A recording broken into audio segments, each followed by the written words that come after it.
Mungkin selanjutnya Mas Maulana, slide selanjutnya.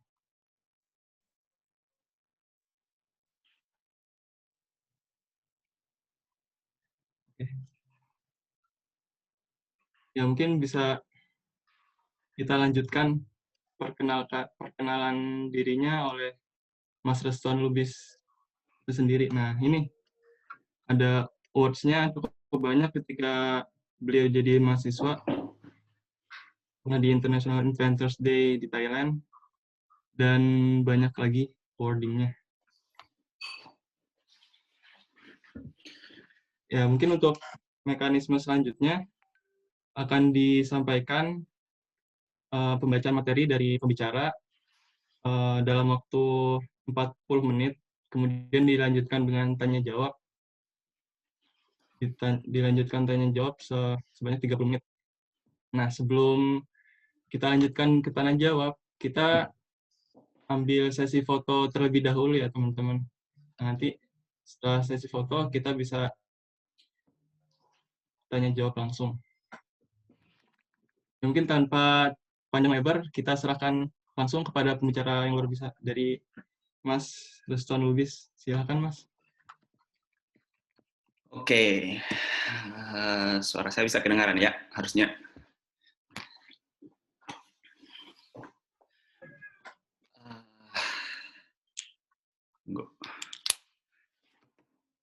Ya, saya ini ya, sebelumnya minta maaf karena harus meninggalkan meeting mungkin sebelum selesai, karena harus berangkat gitu.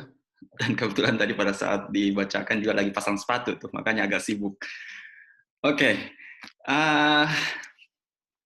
kita langsung saja teman-teman. Harusnya share screen saya sudah terlihat ya. Gimana Kak? Siapa Sudah lagi Mas, sudah. namanya? Nama moderatornya? Saya lupa nih. Oh, dengan Zidan Mas. Oke, Mas Zidan. Ya, Zidan. terima kasih banyak atas kesempatannya yang diberikan kepada saya, tim Gobian ya. Karena diundang untuk berbagi bersama teman-teman nih. Dan partisipan juga terima kasih atas waktunya telah bergabung bersama saya. Kita cerita-cerita ya, tidak bermaksud mau menggurui ataupun webinar, kita sharing saja sih apa yang bisa saya dapatkan. Jadi santai saja, apapun pertanyaannya langsung dieksekusi saja. Oke, sebelumnya saya diminta untuk berbicara tentang scholarship di Eropa ya, Eropa Raya gitu. Oke, jadi tadi sudah dibacakan ada beberapa kegiatan, beberapa achievement lah, pencapaian dan beberapa funding scholarship. Jadi pada hari ini saya cuma menjelaskan bagian dari sini. Eropa itu dari beasiswa, salah satu beasiswa prestisius Eropa Raya, yaitu Marie Curie Scholarship Action. Nah, kebetulan kemarin S2 saya di London, LPDP, kemudian sekarang S3-nya dari funding Eropa, negara Eropa, sekitar 56 negara membiayai. Kemudian nama programnya untuk saya sekarang itu penemuan anti kanker di bidang anti helix. Kemudian sekarang saya di perusahaan obat pharmaceutical company. Jadi saya itu ini nih, tunggu saya coba pakai pen color red. Wait a second. Nah, kebetulan saya itu sekarang sebagai S3, mahasiswa S3, tapi industri, based on industry. Jadi ada ada dua S3 tuh. Ada S3 by university, akademik, dan ada juga by industry. Jadi saya by industry, jadi memang S3-nya itu di perusahaan, jadi tidak ada yang ketemu dengan profesor-profesor. Kemudian di samping itu saya juga sebagai early stage researcher, itu sebagai peneliti muda Eropa, karena pembiayaannya dari sini. Karena dari sini dapat kita sebagai researcher muda lah gitu. Nah, kalau sekarang juga saya bekerja full time juga di Indo, tapi startup ini klikpeneliti.id di sudut kanan atas nih. Apalagi ya? Oh ya, kalau ada pertanyaan yang tidak sempat tercover hari ini karena agak buru-buru harus mengejar keretanya, bisa di drop saya DM Restuan Lubis, username-nya Restuan without space ya. Tapi mungkin agak delay jarak jawabnya, tapi ya semoga teman-teman inilah bisa. Tunggu saya geser dulu. Oke, itu saja perkenalannya kayaknya. Nah, dalam 30-40 menit ke depan, kira-kira saya akan membahas siapa sih saya. Mungkin dari teman-teman di sini ada mungkin yang satu provinsi atau satu universitas, atau pendapat, dan kemudian apa sih keuntungannya kalau kita mendapatkan beasiswa di Eropa, kemudian tips beasiswanya, cara mendapatkan, dan future suggestion yang saya itu, apa sih yang harus, sabar ya, saya angkat. Halo, Mak. Saya bawa materi dulu ya. Tunggu, lagi presentasi. Oke. Ya, Assalamualaikum.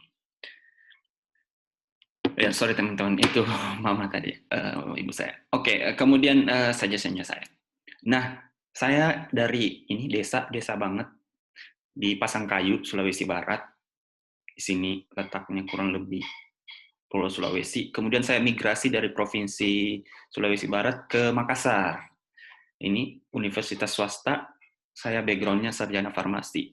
Nah, dari 2016, 17 itu sampai 19 itu saya ke UK di UCL, University College London, mengambil program drug design atau bagaimana cara menemukan obat gitu. Nah, tahun kemarin sebelum selesai, alhamdulillah sudah beberapa, ada sekitar 17 beasiswa S3 yang sudah terpanggil interview, dan di Jerman sendiri itu ada 4, tapi saya memilih yang ini dari Marie Curie. Karena kenapa? Dia mirip-mirip Erasmus Mundus, teman-teman. Kalau teman-teman pernah dengar, Erasmus Mundus itu kita pindah-pindah negara, jadi tahun ini ke Jerman, kemudian ke Italia, kemudian ke UK gitu. Semoga balik lagi. Dan di sekarang ini Jerman ini saya ditempatkan di perusahaan pharmaceutical company ini di Discovery Center. Kemudian di Italia nanti di Elettra, kemudian nanti di UK kemungkinan besar berdasarkan SOP-nya akan ditempatkan di Oxford SGC. Nah, apa sih keuntungannya sebenarnya kalau kita kayak gitu? Kok kakak nggak ada tracking kerja gitu ya? Kok lanjut-lanjut aja? Jadi, instead of ya looking forward job lah gitu, saya berpikirnya gini, kerja untuk cari skillnya di samping cari skill, tapi majority orang-orang cuma dapatkan materi kan gitu. Kenapa tidak sambil sekolah dapat ijazah, dapat skillnya juga, tapi saya juga mau dapat salary juga gitu. Nah, itulah gunanya dari kuliah ataupun beasiswa gitu. Nah, keuntungan kita industri PhD gini, kita itu S3-nya itu di perusahaan, dan risetnya lebih update dengan tools-tools yang luar biasa. Nanti saya akan coba perlihatkan. Kita masih mahasiswa udah diberikan kebebasan itu setara dengan big company raksasa gitu. Kita sudah diberikan akses otomatis mesin dan lain-lain gitu. Kemudian jam kerja juga jadi lebih cepat gitu. Kemudian di bus juga dibiayai beberapa macam. Nah, Kak, terus bagaimana dengan cara hidupnya, cara survive-nya? Nah, living allowance-nya itu, Kak, menurut riset saya ya, sebanding-bandingkan dengan beasiswa yang lain. Karena kemana lagi hunting beasiswa memang. Yang aku dapat sekarang ini tertinggi lah gitu. Kemudian, tapi resikonya cuma satu yang diterima. Jadi kalian akan compete itu sekitar sedunia lah gitu, dan cuma satu posisi yang diterima. Dan alhamdulillah pada saat itu saya lumayan lucky sih, lumayan beruntung gitu. Nah, berapa sih totalnya gitu? Kalau saya kira-kira sekitar kotornya ya, rabatnya sekitar 50 jutaan per bulan gitu. Kalaupun LPDP mungkin kalian biasa dengar LPDP sekitar ini ya, 22 jutaan lah, tergantung nilai tukar pada saat itu per bulannya. Kak, habis ya dimakan? Enggak lah, banyaklah tersisa tuh sekitar 70% atau 50% masih bisa dibagi dua. Itu pun pakai LPDP. Nah, kalau pakai ini kalian bisa nabung banyak gitu, ataupun kayak menaikkan haji orang tua kalian, membangun rumah orang tua kalian dan lain-lain gitu. Nah, yang paling saya suka itu bukan dari situnya, ininya pindah-pindah tempatnya itu, dan kita sudah di sorry, moderator bisa di-mute-kan satu ini enggak? Oke, kita itu ditempatkan di beberapa perusahaan besar gitu. Itu yang paling saya sukanya. Gitu. Kemudian, kan kita udah di perusahaan nih, ujung-ujungnya kan kita mau S2, S3, mau kerja tuh. Mau kerja, cari temanan tempat kerjaan. Nah, karena kamu udah ditempatkan di trainingnya di perusahaan, makanya nanti tuh lebih mudah lagi enternya gitu. Bahkan sekarang ini, kemarin saya dipanggil bos saya itu, ya udah nanti selesai S3 di sini aja gitu. Jadi lebih enak lagi. Nah, kita juga tergabung dalam peneliti muda Eropa, itu yang tadi saya bilang di awal, early stage researcher. Jadi kita konsorsiumnya itu sekitar 30 negara dan 27 negara. Kita memang nanti akan conference ini. Hanya karena corona, kita tidak bisa berpindah-pindah, makanya meetingnya lebih banyak via virtual. Gitu. Nah, networking ini yang akan mendukung career dan pensiunnya kalian. Nah, ini tadi yang aku bilang bisa jalan-jalan. Dapat beasiswa di Eropa kemarin, di UK, di Inggris, di London, bisa jalan-jalan, ini pada saat wisuda. Kemudian saya kan dari kampung tuh, dulu mainnya pinggir pantai gitu kan. Aku sebenarnya keluarga dari yang ekonomi lemah, selemah-lemahnya gitu. Kalau ada miskin, aku di bawahnya lagi gitu, paling miskin lah. Makanya memang harus survive cari pembiayaan gitu. Alhamdulillah sudah bisa pegang salju, dulu main ikan-ikan di pinggir pantai, sekarang sudah bisa ya main-main salju lah gitu. Kemudian mungkin teman-teman ada yang sangat fans sama Eiffel, karena kalian berada di Eropa, kalian bisa akses ini tadi, kalian bisa akses 30 sampai sekitar 57 negara for free gitu, gratis, tidak ada bayar-bayar visa ataupun daftar-daftar visa entry lagi.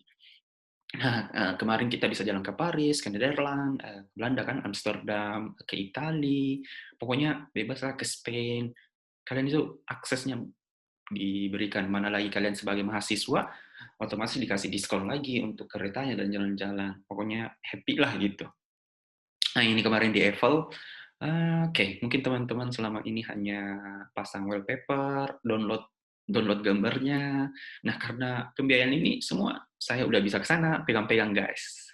Pegang-pegang besinya, oh gini tuh rasanya besinya Eiffel gitu. Oke, itu hanya intermezzo. Itu keuntungannya, itu keenakannya. Nah, yang tadi saya bilang, yang saya paling suka itu bebas akses tools-nya setara dengan company. Nah, ini via robot. Biasanya kita pipet-pipet di ini ya, di lab, tapi ini robot yang menentukan semua. Saya tinggal programkan, maka robot yang akan tentukan.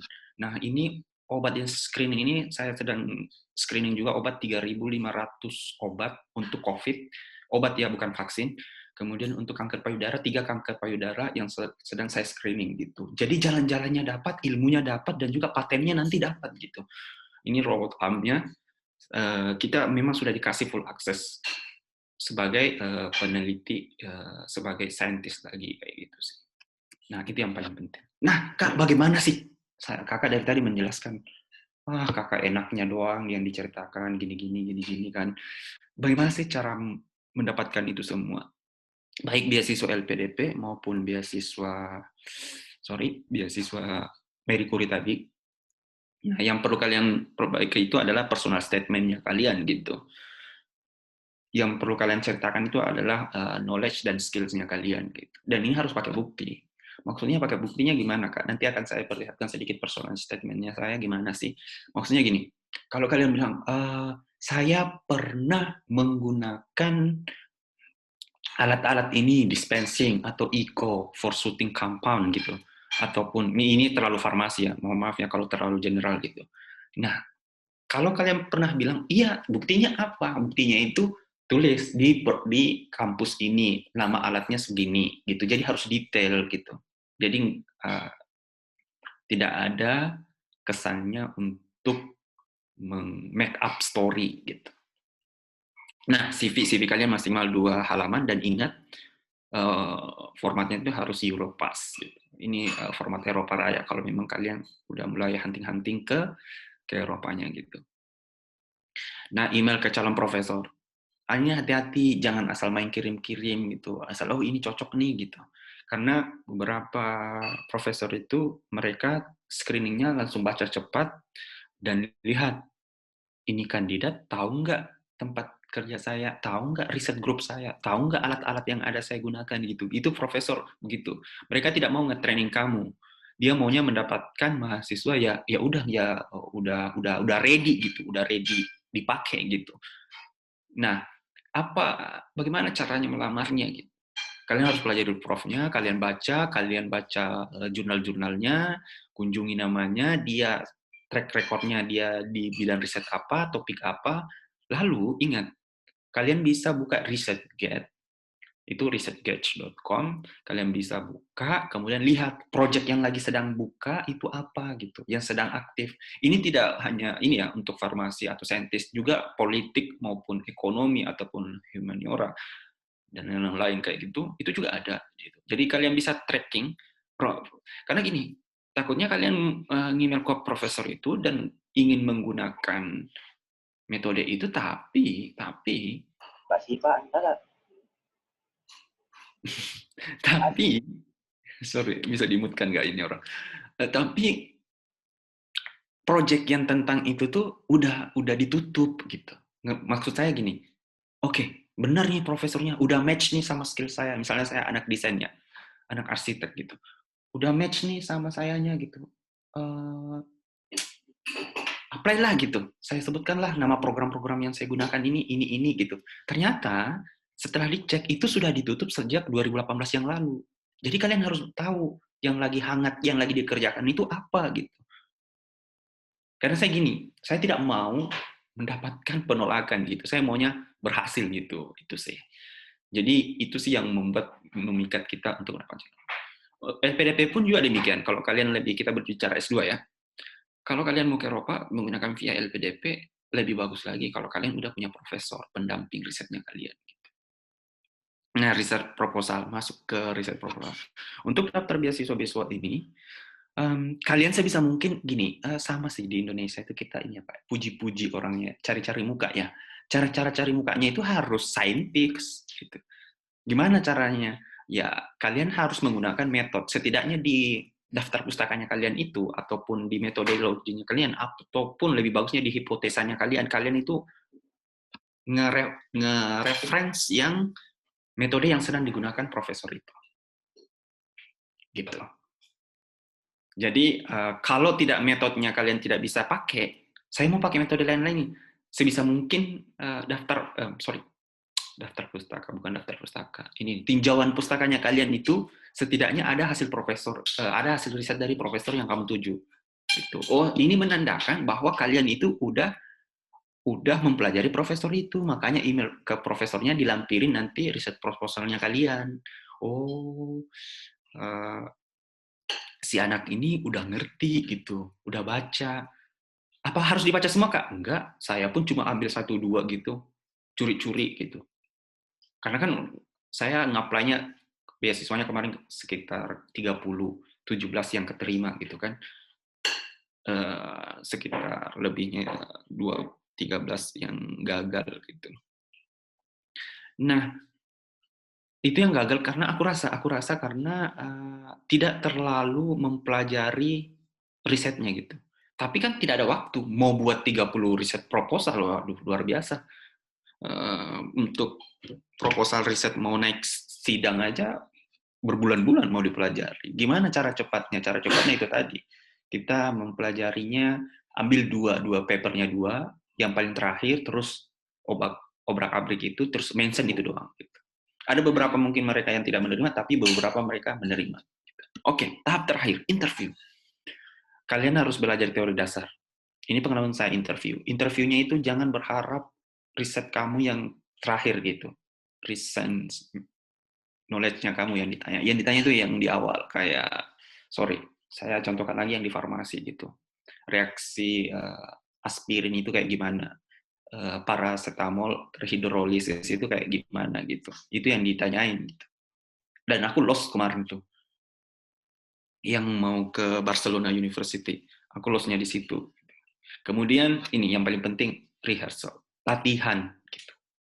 Karena beberapa dari interview itu mereka meminta kalian mempresentasikan riset project terakhirnya kalian. Kalau kalian daftarnya S2, maka yang diminta adalah coba presentasikan riset kamu, riset S1 kamu. Gitu. Kemarin beberapa kayak gitu, pada saat saya daftar beasiswa S2, selain LPDP ya, saya daftar juga beasiswa yang lain. S3 pun juga demikian, teman-teman. Kalian akan disuruh presentasi. Nah, perlihatkan kemampuan speaking-nya kalian.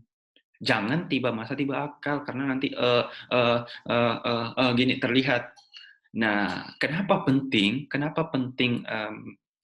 presentation skill ini? Karena begini, kayak di perusahaan ini aku dikirim-kirim nih, oh lu presentasi ini ya, project ini di sini tempat ini.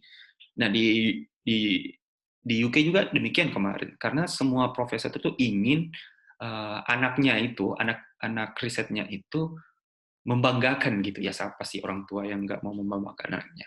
Nah, kadang kan ada konsorsium, ada conference, ada presidium, ataupun presentasi yang lain gitu, simposium. Nah, mereka tuh ngirim studennya kayak sekarang dikirim gitu. Nah, mereka pengen anaknya itu nggak hanya jago di lab gitu. Kan banyak tuh teman-teman, jago banget di lab, udah hatam gitu. Tapi pada saat presentase malah buyar gitu. Malah beliaunya sendiri yang ngerti, nggak mampu mendeliver kontennya. Nah, ini bagaimana cara mendapatkan ini? Ya, perlu latihan sih menurutku. Saya kadang tuh kalau mau presentase ini pun sebelum saya ini udah lihat-lihat dulu gitu. Oh, ini arahnya kemana, supaya ada proyeksinya setelah ini ngomong apa. Itu sih paling penting untuk teman-teman. Nah, masuk ke detailnya, administrasinya. Saya sedikit nyerempet supaya materi kita hari ini tidak hanya motivasi, ya semua orang motivasi, semua orang bisa lah gitu, bermimpi mau ini. Oke, tahu Kak caranya yang disiapkan itu, udah lihat-lihat. Nah, detailnya gimana sih? Eropa ya, kita bicara Eropa. Di Jerman khususnya. Jerman itu suka dengan kop suratnya kalian pakai nama kayak gini detail. Ini 3 profesor yang kemarin aku kunjungi, dan saya ada interview site di sini, di Jerman. Saya hilangkan ininya, dia malah gini, kok aplikasi kamu ada header-nya, tapi ini nggak ada gitu. Di Jerman itu suka sama address-nya kalian ini, nomor telepon, alamat ini. Ya cantik sih, terlihat cantik juga sih. Jadi kayak, udah ke notice point interest-nya gitu. Kan ada banyak aplikasi nih masuk ke mereka ribuan kan, semua tanpa header sama footer. Kalau ada yang kayak gini, siapa nih gitu. Dia kayak apa ya, terkesima di awal gitu, padahal belum baca kontennya. Ini jadi sifatnya kayak clickbait atau eye-catching gitu sih. Untuk kan ada ratusan nih, mereka tuh nggak sempat baca satu persatu, enggak. Dia cuma scanning doang, gitu. Setiap berdasarkan riset sih, para rekrutmen itu satu kali baca motret itu dia tidak akan menghabiskan lebih dari 15 detik. Bayangkan, 15 detik, tidak akan lebih 15 detik. Karena banyak kali dia harus scan cepat gitu. Nah, saran saya itu 1 halaman, jangan lebih. Cover letter itu sama dengan motivation letter gitu. Kenapa kamu memilih jurusan itu? Kenapa kamu memilih kampus itu? Kenapa kamu memilih profesor itu? Kemudian kamu itu apa gitu. Nah, kurang lebih gini, tips-tipsnya saya, jangan pernah mengeneralkan. Kan, Kak, aku nggak tahu siapa yang punya. Harus spesifik ini. Dear Profesor Rexen Wolfen, gitu. Di Drug Design and Pharmacology Department. Jadi jelas, kamu arahkan suratnya itu kemana. Ini menandakan bahwa kamu itu orangnya detail. Yang paling kesalahan utama sih, saya juga sih ini, karena biasa rekrutmen juga di startup kemarin, teman-teman itu paling suka to whom my concern gitu, kepada siapapun concern saya, atau dear Mr. atau Mrs. titik gitu. Jangan mengeneralkan kayak gitu. Itu artinya kamu tidak detail. Kamu harus pelajari dan harus kamu mention namanya dan departemennya. Gitu. Kemudian setelah itu ini tadi saya bilang, do not send the letter dear Mr. Miss. Kemudian masuk kedua itu motivation paragraph. Ini harus netral. Kemudian kenapa kamu memilih jobnya? Kenapa saya di sini ya? Kayak di sini paragraf kedua. Lihat. This follow is appears to me because the project aims to design and synthesize. Ini bla bla bla. Kemudian titik nih sampai di sini. This aim is related. Nah, saya udah bilang ini saya tertarik karena berhubungan dengan riset saya gitu. Jelas masuknya, enak masuknya gitu. Oh, kenapa milih berhubung ini? Saya jelaskanlah software yang sama itu gitu. Kemudian selain menceritakan riset kamu, di paragraf selanjutnya adalah ini, about yourself gitu. Skill-nya kamu. Jangan menceritakan semua kemampuan kamu. Harus ada X skill yang kamu jelaskan gitu. Nah, di sini di paragraf ini saya bilang saya suka kerja tim. Ini yang paling I love to work in teams. Ini yang paling kata-kata paling pamungkas lah. Karena riset sekarang itu semua harus working in collaboration gitu. Di konsorsium saya ini yang sekarang ini ada 11 perusahaan yang kolaborasi, ada 12 negara, kemudian ada 13 peneliti muda Eropa gitu. Jadi memang kamu harus menandakan bahwa kamu itu enggak introvert gitu. Meskipun kamu introvert, kamu harus menjelaskan kalau saya itu bisa engagement sama orang. Kan banyak kan saintis itu dia, mohon maaf ya, sorry to say, dia kadang-kadang lebih suka menyendiri, lebih suka ngeriset sendiri gitu. Nah, ini yang paling penting. Mereka itu lebih suka kalau mereka bisa kerja tim gitu. Lalu selain bisa kerja tim, apalagi yang saya sebutkan di sini bahwa nah sini kalian harus bisa memberikan kemampuan leadership-nya kalian. Baik LPDP, beasiswa-beasiswa yang lain, AAS itu leadership harus diukur. Jadi kamu tidak hanya pintar saja, kamu harus bisa memimpin suatu project gitu. Kenapa? Karena memang kadang-kadang di S2 pun kemarin kadang-kadang ada fokus discussion group gitu kan, ada baik meeting ataupun grup project group gitu. Nah kadang-kadang itu mereka pick up salah satu dari kalian. Nah kalau kalian tidak punya kemampuan memimpin, nah ini masalah. Nah bagaimana cara ngehonnya ini? Itu kamu harus ikut-ikutnya kayak gini Gobion, bergabunglah di sini sama-sama mengatur ini. Itu bisa kamu sebutkan di situ. Nah, saya tidak bilang aku ini keren nih leadersnya, enggak. Cara penyampaiannya itu saya memimpin beberapa tim-tim atau riset group mahasiswa gitu. Kemudian ini and secure some national grant. Jadi memimpin riset tim dan ditandai bahwa saya itu menang hibah PKM yang saya maksud di sini gitu. Itu sih. Kemudian kemampuan menulis kalian juga, I have published my bachelor project, bahwa saya telah mempublish jurnal S1 saya gitu. Nah, itu sih kurang lebih skill tentang diri kamu, kalimat penutup terakhir, udah itu. Kemudian untuk Eropa, jangan kalian terlalu fokus ke kind regards itu. Tapi yang lebih polite itu ini, yours sincerely. Itu ya, ini yang terakhir. Oke, itu sih kayaknya yang lebih detailnya. Nah, ini yang fatal. Yang fatalnya itu kalau teman-teman lain yang kalian tulis di sini, CV-nya kalian tidak update gitu. Ini kalian harus sinkronkan. Kalau kalian ngomong, saya pernah persentase atau saya pernah ini di CV-nya kalian, harus tertulis itu, poin itu. Karena dia baca dikit di sini, kemudian dia loncat ke sini. Ingat, pertama kali yang dia baca itu bukan CV-nya kalian, tapi moodlet-nya kalian atau motivation letter-nya kalian ataupun cover letter-nya kalian. Jadinya harus tersinkron. Nih, cara sinkronnya bahwa saya confident selama 4 tahun itu saya menjadi riset asisten gitu. Nah, di mana mereka akan lihat? Nah, di sini. Di sini saya ngomong, saya belajar organic chemistry dan lain-lain. Kemudian di sini, team leader. Tadi kan saya sebutkan kan di bawah team leader. Nah, di selected research experience itu dari 2014, kalian harus sebut team leader gitu. Nah, ini yang sama dengan ini. Nah, riset ini saya ngomong kalau saya itu pernah pakai program ini, saya harus sebut di sini ini Moi software. Saya harus rincikan bla bla bla gitu. Gitu. Nah, ini lagi tadi saya bilang bahwa skill saya itu menggunakan mesin-mesin LCMS, HNMR, CNMR, FNMR, forecast. Nah, saya harus sebut ini. Nah, di sini. Di ini coverlet ini CV saya. Kalian bisa ikuti cara penulisannya nanti. Gitu.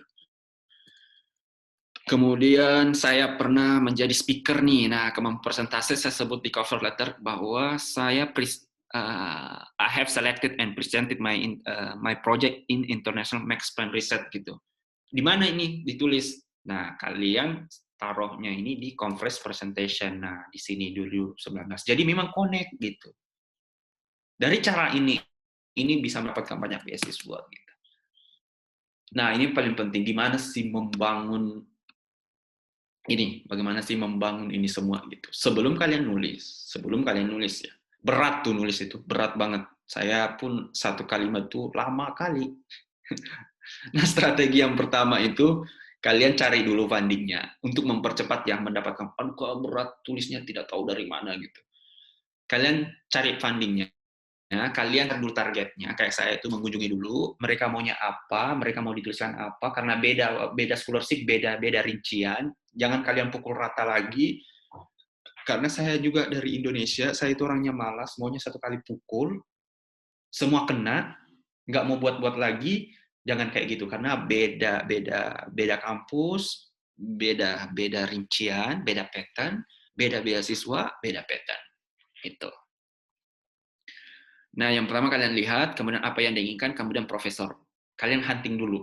Profesornya itu background-nya apa saja. Strategi kedua, pusing kan nggak tahu di mana caranya. Nah, saya andalkan YouTube. Jadi YouTube-nya kalian jangan pakai nonton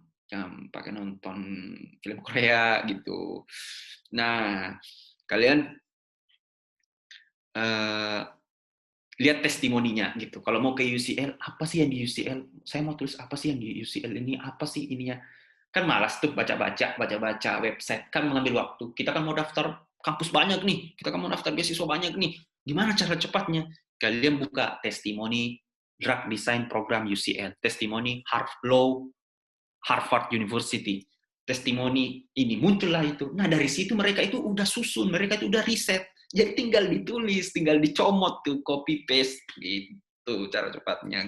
Jangan tanya orang lain ya. Hanya kalian nih yang di Gobion. Apa lagi ya?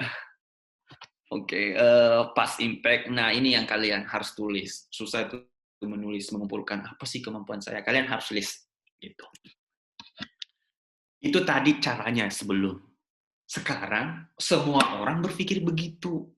Yang hadir di Gobion ini juga berpikir begitu semua. Nah, kita mau stand out kan? Kayak ini Marie Curie cuma satu diterima gitu. Bahkan di Indonesia kemana ada, saya nggak tahu berapa orang dari Indonesia yang mendaftar. Belum lagi negara-negara yang lain gitu. Kita harus punya key gain lah gitu. Apa ya? Point interest gitu. Clickbait-nya kalian itu apa? Nah, tips mempercantiknya ikut. Kalian nggak bisa ngomong aku present, I have been selected and presented my project research in Max Planck Institute Germany. Kalian nggak bisa ngomong gitu kalau nggak ikut. Ikut kalian paksa. Kak udah lulus, ikut lagi nggak apa-apa. Masih bisa ikut conference. Malah sekarang pandemi gunakan itu teman-teman. Banyak tuh gratisan. Bahkan di luar negeri. Ya udah, translate dulu ke bahasa Inggris.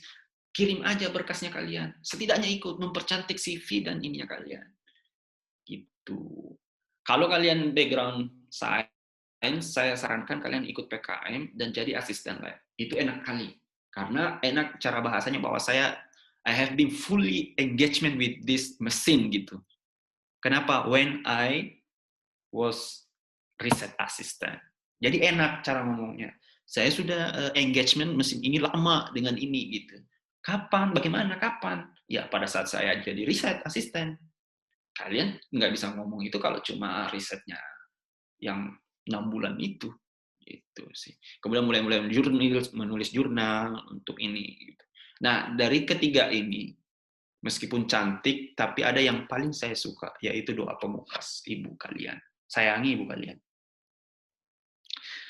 kalian berdoa bolak-balik belum tentu diterima, tapi doa ibu ini cepat tembus langsung gitu. Ada beberapa yang doa yang langsung dijawab, mohon maaf ya, yang muslim yang dijabah di depan Hijr Ismail di Mekah. Alhamdulillah sudah ke sana, saya berkat beasiswa juga gitu ke sana. Di situ tapi kan nggak ada uang kan ke Ka'bahnya, ke Hijr Ismail ataupun ke Madinah. Ada yang gratis dan bisa diakses setiap hari, yaitu doa orang tua. Kalian harus baik-baik sama ibu kalian. Saya juga kemarin gitu, "Mah, aku daftar nih. Ada yang aku inginkan, Marie Curie. Cuma satu yang diterima, dan seleksinya berlapis-lapis gitu. Mohon doakan ya, bangun ya tengah malam." Nah, kayak gitu. Suruh bangun tengah malam.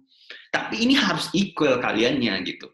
Kalian jangan suruh ibu kalian bangun, tapi disuruh pergi beli cabai, disuruh pergi beli ikan di pasar. Ah, malu mah, udah S1 nih, udah mahasiswa, masa pergi beli gitu. Nah, dibentak lah. Tiba-tiba kalian datang, suruh bangun beliau tengah malam, mana mau. Sama lah gitu.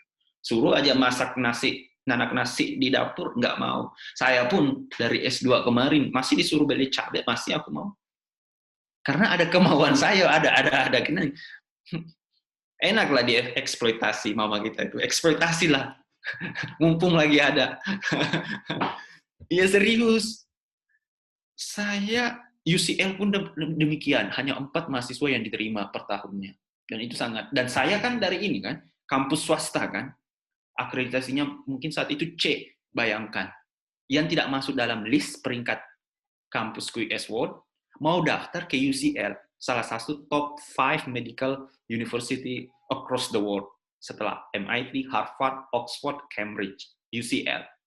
Kok bisa masuk swasta? Aku bukan dari ini ya, maaf tidak bermaksud membanding-bandingkan. Aku bukan dari jas merah, aku bukan dari jas kuning, aku bukan dari jas coklat, enggak. Alma mater coklat, enggak.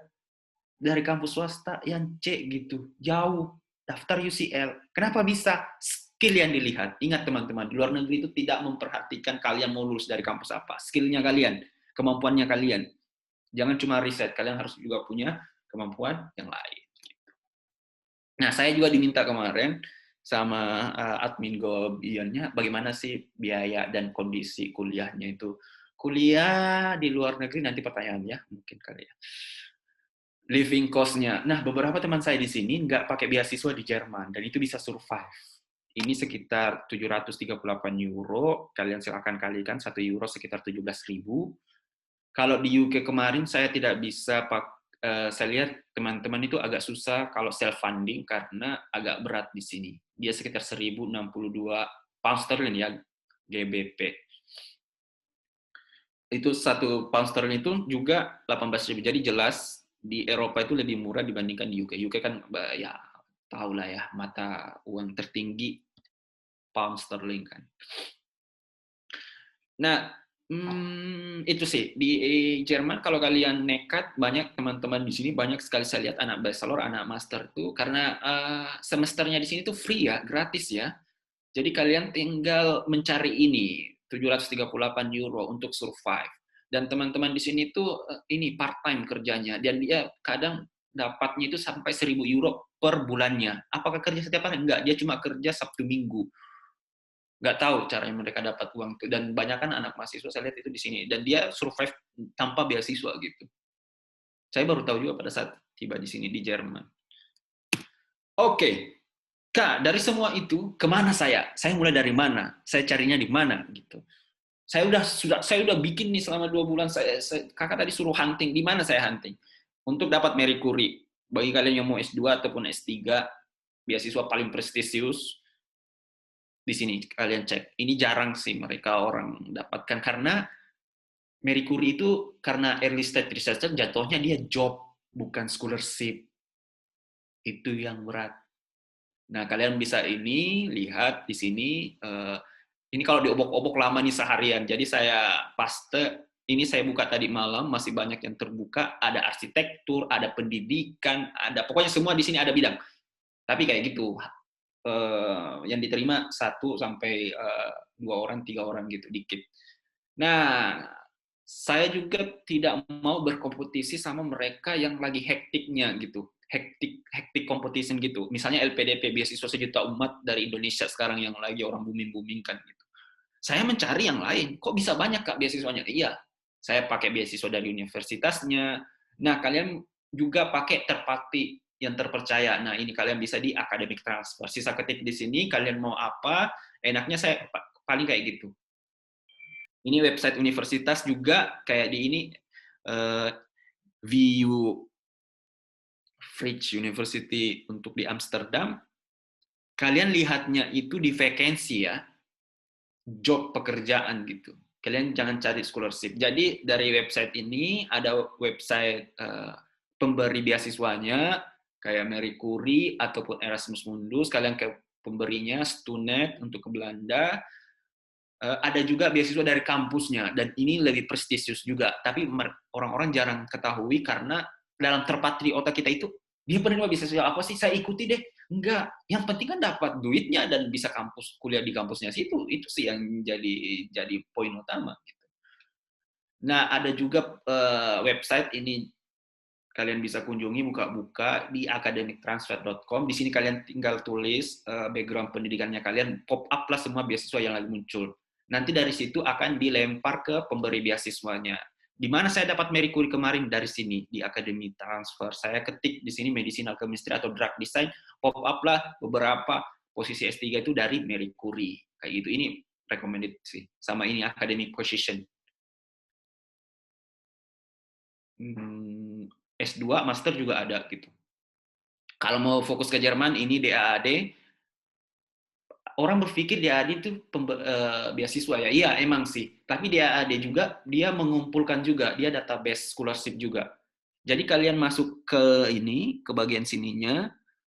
Sorry, kecil ya. Aku pun kecil juga lihatnya. Jadi, kalau DAAD tidak buka, kalian bisa ke database scholarship-nya. Kalian cek di situ. Jadi memang kita itu butuh detail dan kerja ya.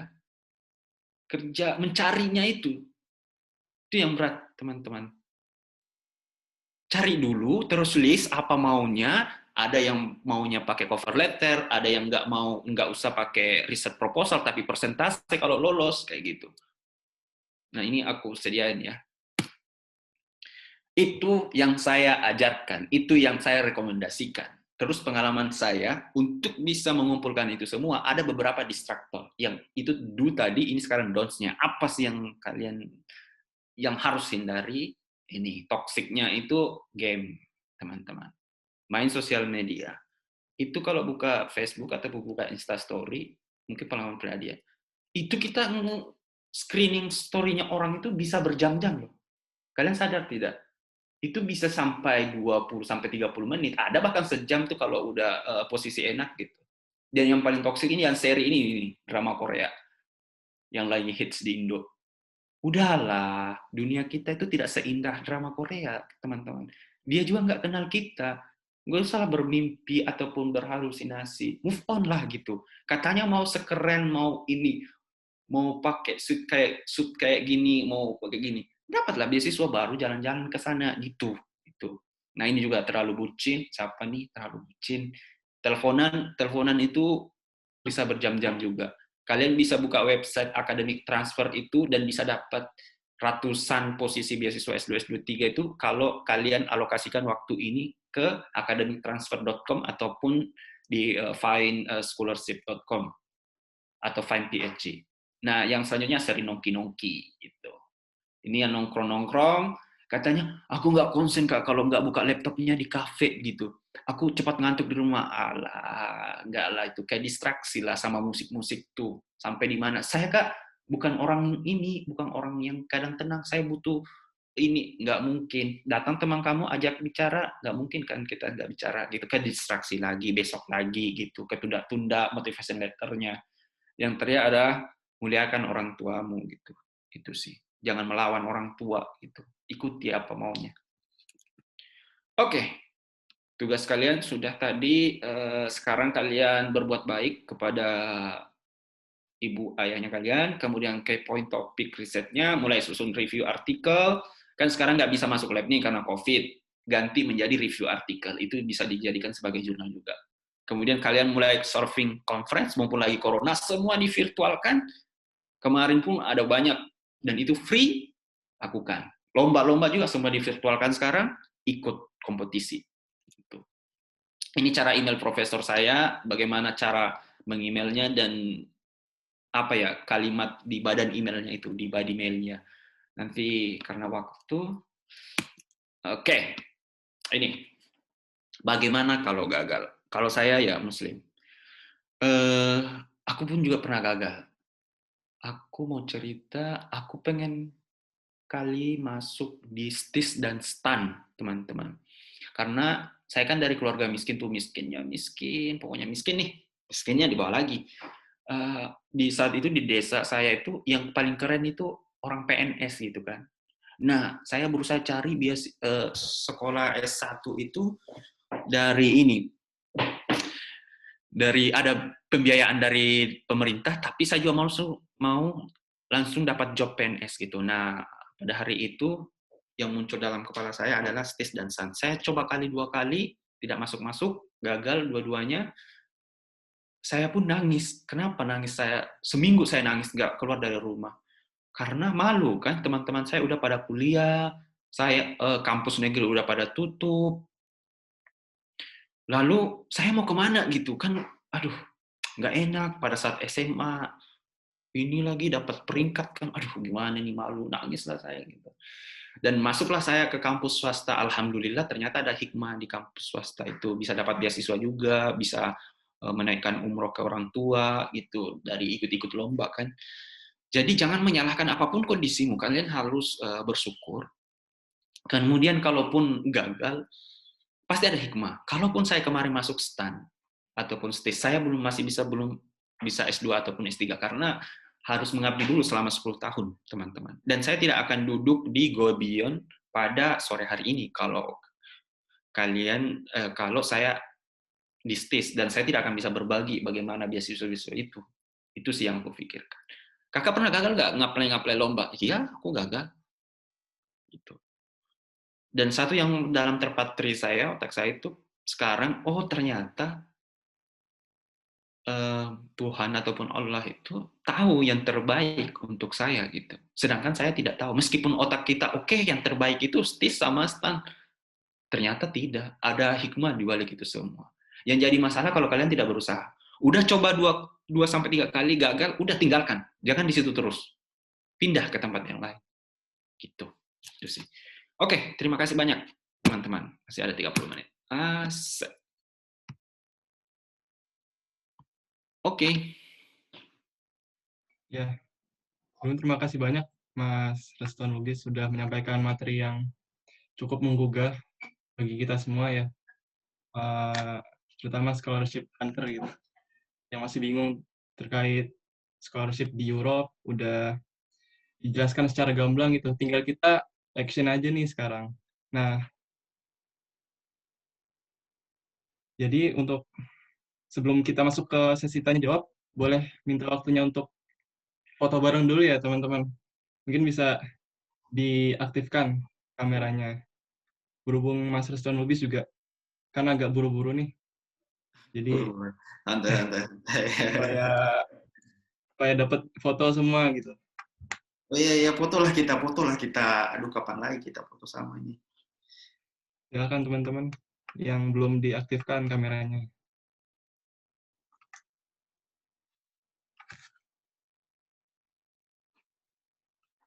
Oke, makasih yang udah aktifin kameranya ya.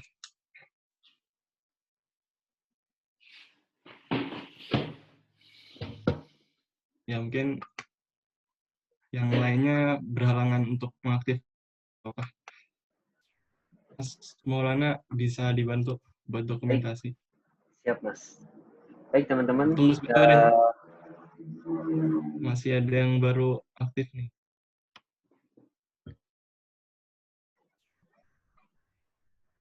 Yuk, teman-teman yang belum mengaktifkan kameranya. Oke, cukup deh. Bisa didokumentasi, Mas. Oke, siap ya. Kita akan ambil foto bersama. Oh, masih ada yang mau nyalain kamera, Mas. Ayo, silakan, silakan.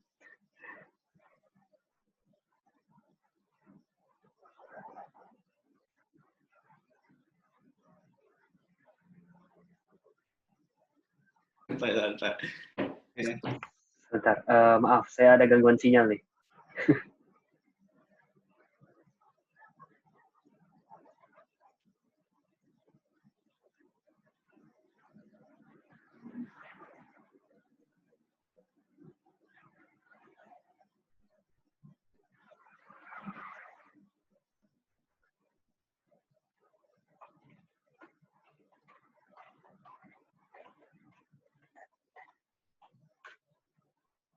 Kita ini Halo, teman-teman. Ya, oh ada bukan. sinyal tadi. Oke. Udah bergabung ya, dapat.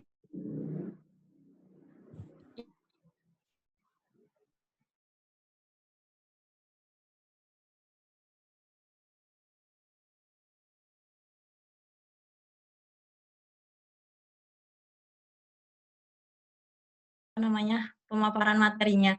Nah, mungkin April di sini lebih pengen tanya yang Jermannya sih, Kak, karena dulu kan pas SMA sempat belajar bahasa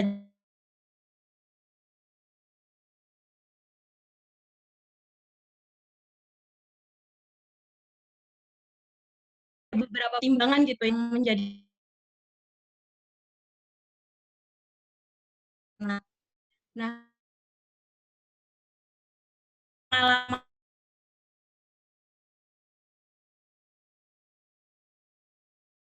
hidup di Jerman karena dengar-dengar kita bisa bahasa Jerman gitu, bahasa langsung dari negara itu yang pertama, dan yang kedua mungkin individualismenya lebih tinggi banget gitu kan di Eropa dibandingkan di Asia.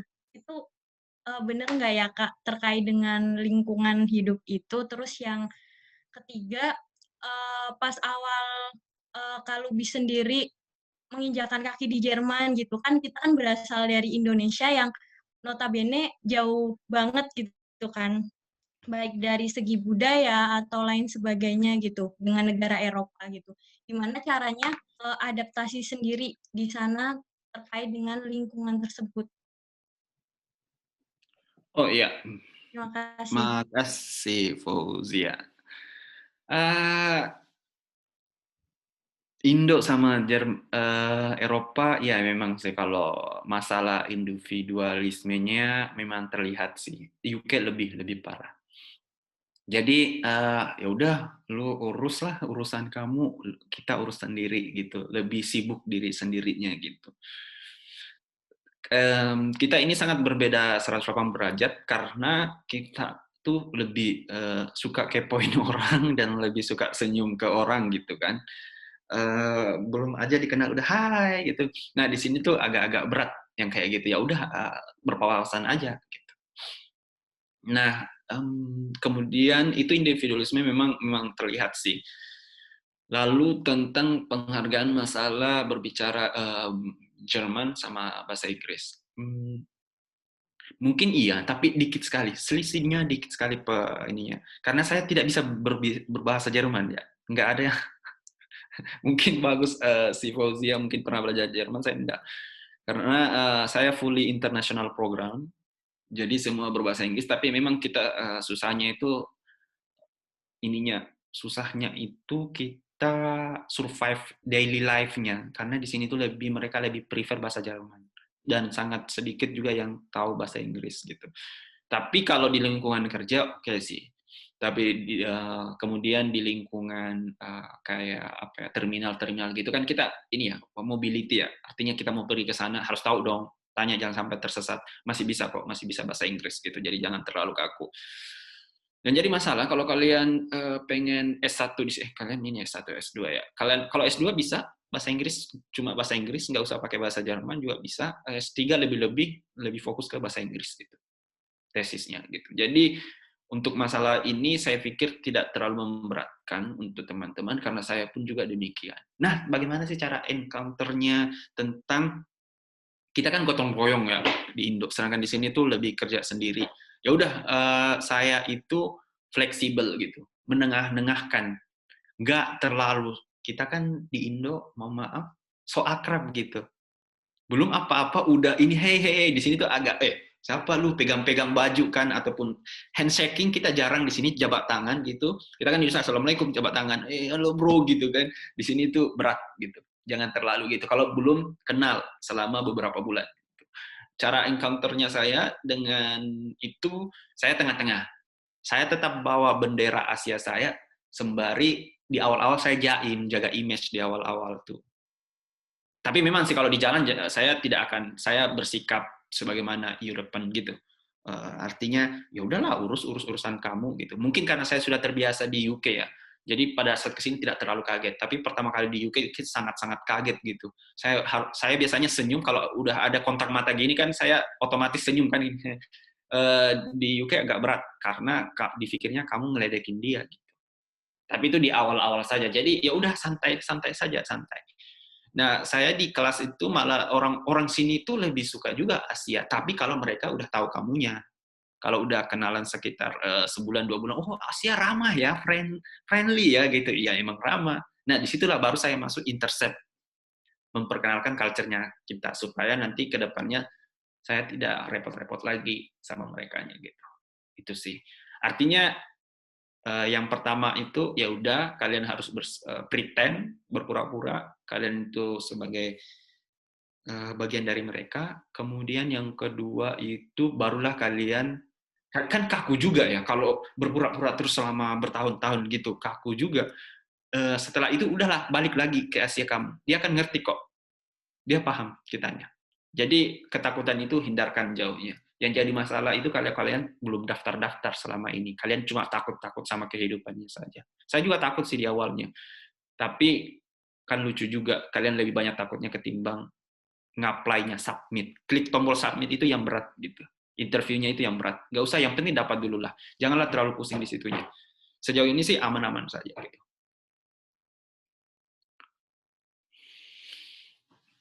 Oke.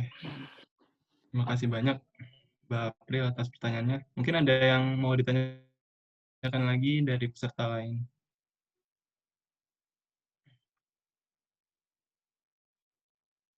Sambil menunggu pertanyaan selanjutnya, mungkin aku tanya dulu boleh ya, Mas? Boleh. Kalau dari aku mau tahu Mas, waktu luang di sana itu, khususnya di studi Mas itu, ada nggak? Atau emang sibuk banget terhadap studinya, jadi nggak sempat Waktu luang melakukan kegiatan lain? S2 di UK berat sih karena saya ngambilnya bukan MSc ya, bukan MSc ya. Saya ngambilnya itu MRes, Master Research. Jadi masuk kelas juga, masuk lab juga. Jadi memang berat. Kuliahnya mulai pagi jam 9 sampai malam gitu. Malamnya di lab sampai malam di lab gitu. Dan di sini juga, enggak sih, enggak berat-berat amat. Jam 9 masuk, kemudian sampai jam 4 sore. Bebas gitu. Dan mulai Senin sampai Jumat. Sabtu sama Minggu kita dilarang masuk. Gitu. Jadi enak sih, waktu luang banyak sih. Makanya kemarin ini, sehari Sabtu ini bisa gitu. Tapi Tapi saya biasanya ya, saya sampai malam sih di lab. Karena mungkin udah suka ya gitu. Udah suka dan pengen cepat-cepat selesai kan. Pengennya cepat-cepat selesai, kerjakan proyeknya, setelah itu jalan keliling Eropa kemana-mana gitu, ikut conference. Jadi saya itu jobnya selesai, baru menambahkan skill-skill yang lain gitu sih. Jadi kalau ditanya waktu luang lebih banyak sih ketimbang di Indo. Di Indo terlalu banyak acara-acara kita lah, acara inilah, kunjungan inilah, site itulah, site inilah, praktikum inilah, harus kumpul materi inilah, kerja kelompok inilah. Enggak, di sini tuh lebih kurang. Di UK juga lebih kurang. Lebih banyak istirahatnya sih, menurutku.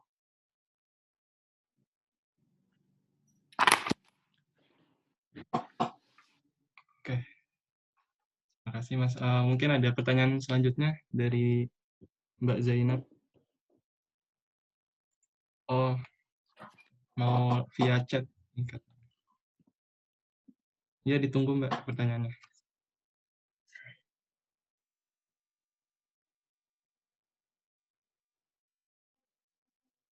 Oh, dari Halo? Mbak Ya? Nurjani Siregar. Oh ya, saya boleh Ya. ya? Silakan. Ya, Assalamualaikum warahmatullahi wabarakatuh. Saya Nurjana Siregar. Saya mau nanya sama Mas Restu. Jadi saya kan tuh saat ini posisinya saya sudah S2. Dan saya ngambilnya itu sosial, saya ngambil hukum. Jadi saya tertarik untuk mengambil ke Eropa gitu. Apakah itu ke UK ataupun ke Jerman gitu. Nah, masalahnya yang saya mau tanya itu kira-kira peluang untuk saya di sana itu terutama kayak kita nih yang muslim yang berjilbab, susah tidak untuk kita untuk kan pastinya walaupun kita dapat beasiswa, masalah finansial juga pasti jadi momok ya tertentu untuk kita gitu, orang perantauan, nah gitu.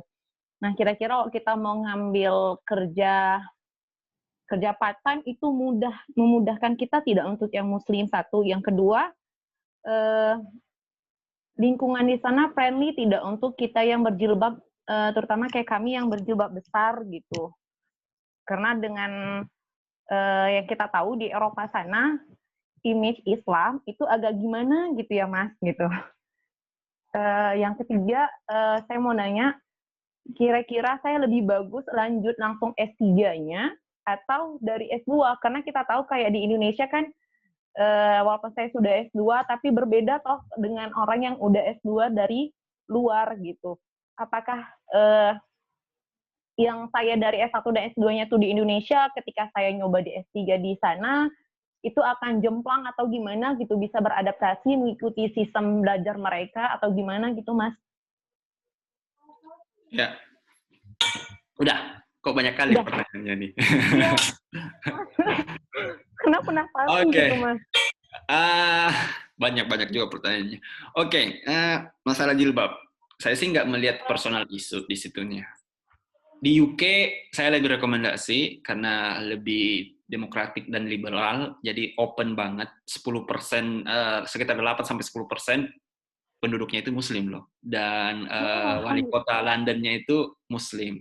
Jadi kemarin untuk pertama kalinya dikumandangkan azan di pusat Londonnya itu. Dan mudah kok ditemukan masjid di London gitu. Masalah di Jermannya. Di Jerman agak berat karena jarang masjidnya, kecuali memang di kota. Tapi ada beberapa masjid Turki. Jadi penetrasi orang Muslim itu di sini oke. Untuk jilbabnya, ya saya juga I don't see any issue gitu. Belum ada tuh yang pernah ditarik jilbabnya atau dirasisin gitu. Mereka udah mulai terbuka sih pemikirannya. Oh gini Muslim, oh iya dulu. Karena itu tadi pertanyaan di awal tadi itu individualismenya itu mereka tinggi. Ya udahlah urusanmu. Kau mau pakai nggak pakai baju terserahlah gitu. Gak ada masalah. Dan mereka lebih baik daripada di Indo. Malah di Indo tuh yang lebih jilbabnya jelek-jelek amat gini-gini. Enggak, itu yang dikomentarikan. Nah di sini tuh enggak sih. Saya nggak lihat. Nah untuk pekerjaan, kemudian untuk survive-nya di UK juga mudah dapat part-time kalau memangnya nggak mau pakai beasiswa. Tapi pakai beasiswa juga banyak kok Muslim. Kalau di UK saya tidak sama sekali merekomendasikan ke sana berangkat karena beberapa juga universitas related sama sosial hukum juga banyak sekali di UK. Kalau mau sih di Belanda juga lebih enak juga dan beberapa kalau untuk hukum ya beberapa rekomendasi Utrecht University juga terbaik hukumnya di Belanda. Kemudian di Jerman juga bisa. Jadi saran saya tidak ada masalah di bagian situ. Kesini saja dulu, jangan terlalu banyak pusingnya. Yang jadi pusing itu kalau belum diterima apa-apa gitu. Itu yang jadi pusing. Gitu. Saya sih berpikirnya gitu. Kemudian masalah S2-nya dulu, jumping ke S3-nya karena takutnya lulusan S2 tidak mampu nge-cover skill ataupun materi yang ada di Jerman. Saya orangnya berani mengambil risikonya besar. Saya tidak mau, kalau saya jadinya, if I were Jana gitu kan, saya tidak akan ngulang S2-nya, karena yang dilihat ijazah terakhir lagi kan, gitu. Iya. Ya udah, ngambil aja langsung S3. Yang jadi masalah, Nurjana harus upgrade skill-nya supaya bisa ada yang bisa dijual ke ini. Adapun nanti skill-nya tidak bisa, di sini tuh learning by doing. Saya sama sekali dari universitas kan belum pernah memegang semua pipet serba otomatis dan lain-lain gitu. Ya udah, aku apply, alhamdulillah keterima. Padahal di situ syaratnya harus pernah punya pengalaman 2 tahun di perusahaan gitu. Tapi saya baru fresh graduate, malah belum lulus, masih S2 saat itu udah apply kan, kita sementara S2 bisa ngapply beasiswa kan. Begitupun juga S1, kalau kalian belum lulus S1 udah bisa ngapply beasiswa dari luar ya, beasiswa dari luar bisa tuh. Dengan membuat surat keterangan kelulusan gitu. Hampir mau lulus. Sama sih juga kalau kalian di S2 itu ada juga namanya professional certificate gitu. Jadi rangkuman SKS-nya kalian rangkum, kemudian ditandatangani dekan, kalian bisa daftar pakai itu. Karena kadang kita lulus di Indo itu kalendernya Indo tidak match sama kalender di Eropa. Kadang kita harus nunggu lagi 6 bulan ataupun setahun, ya 6 bulan sampai 9 bulan. Nah, saya tidak mau nunggu saat itu. Makanya saya langsung apply dan akhirnya sebelum lulus S2 ya alhamdulillah keterima. Dan pada saat lulus S1 juga karena ijazah lama, surat keterangan juga lama, ya udah daftar. Jadi yang mau saya tekankan ya udah langsung aja. Jangan nggak usah ngulang, kasihan S2-nya, dan yang dilihat juga S3, langsung aja loncat, masalah skill-nya nggak usah takut, di training dari awal, baik di kampus itu diajari, nggak apa-apa dari zero tuh, yang penting mau belajar. Saya malah tidak pernah bikin cancer ataupun bikin obatnya direct gitu, tapi diajari dari nol, diajari kayak anak SMA, kayak anak SMP diajari, dan itu mereka mengajari memang segitu, memang gitu trainingnya, memang gitu cara ngajarnya mereka. Meskipun kamu tahu, emang diajarin baru. Jadi jangan takut lah. Itu sih. Siap. Makasih, Mas. Oke.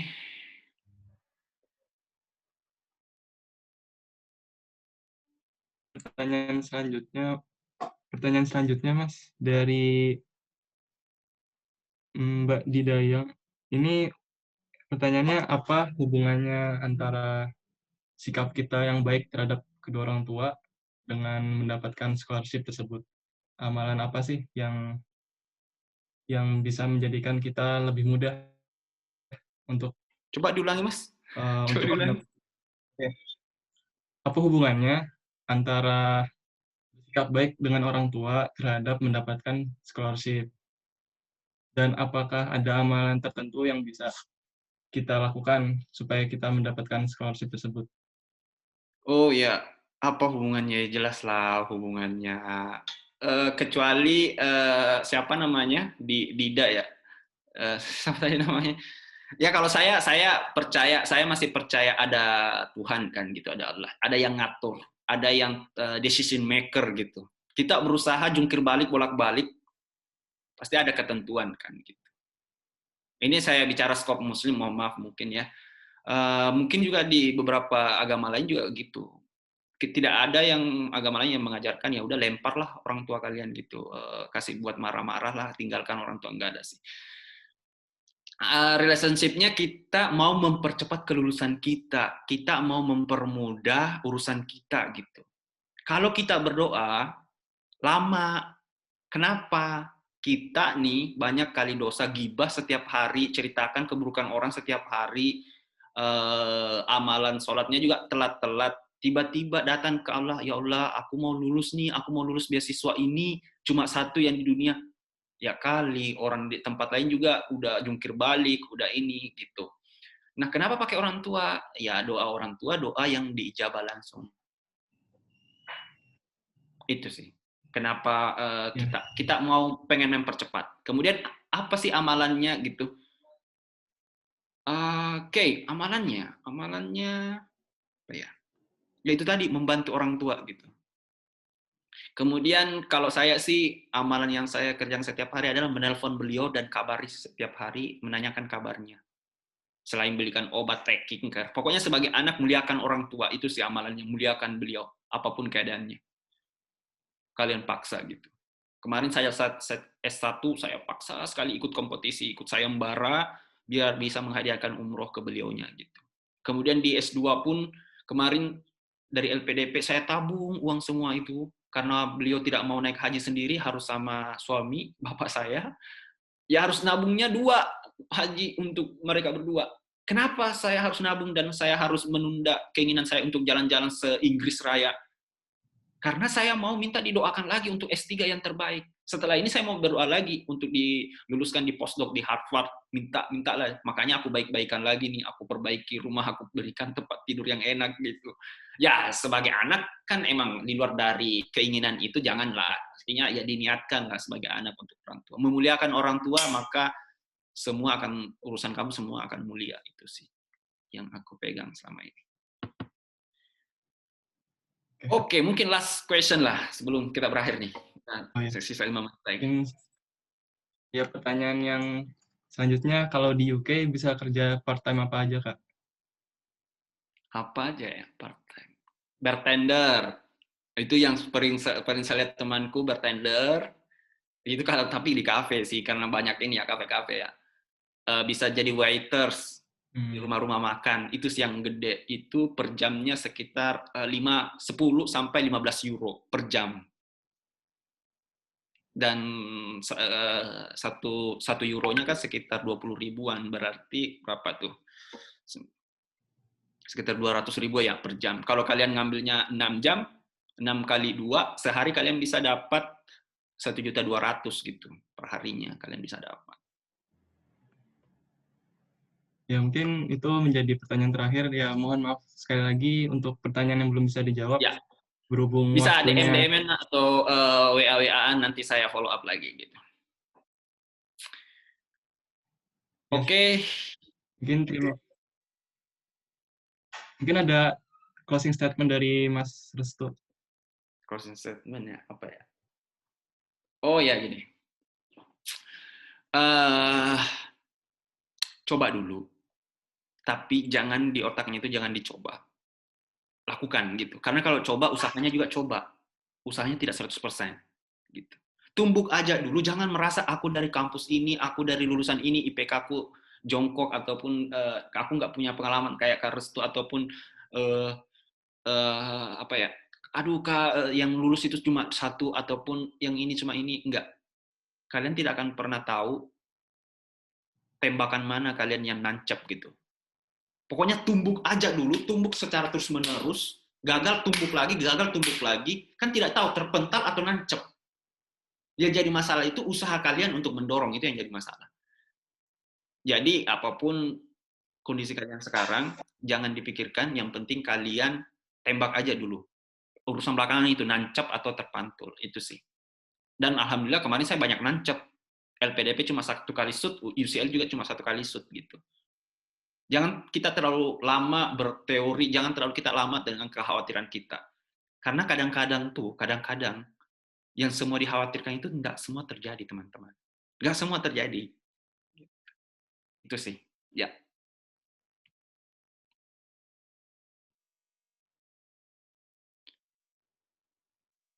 Oke, kalian bisa DM saya ya. Teman-teman, kalau ada ini mic-nya nggak kelihatan, nggak aktif. Oh iya, mungkin untuk akhir, ya terima kasih kepada para peserta dan Mas Restuan Lubis untuk pemaparan materinya. Semoga bisa dilanjutkan komunikasinya lewat sosial media yang lain atau lewat komunikasi lainnya. Ya, semoga selamat sampai tujuan, Mas, dan sukses selalu atas studinya. Makasih ya teman-teman, sukses ya, ditunggu kabar baiknya ya. Assalamualaikum. Terima kasih banyak Mas Restu. Ya mungkin untuk selanjutnya bisa DM-an dengan Mas Restu atau nanti lewat WA yang akan disampaikan oleh panitia. Ya terima kasih banyak atas waktunya kepada para peserta. Semoga kita semua bisa sukses dalam mengapply scholarship yang kita tuju. Oke, terima kasih atas waktunya. Kurang lebihnya mohon maaf. Assalamualaikum warahmatullahi wabarakatuh. Waalaikumsalam warahmatullahi wabarakatuh. Terima kasih banyak Mas Zidan. Terima kasih banyak teman-teman semua. Sampai ketemu di online sharing session selanjutnya.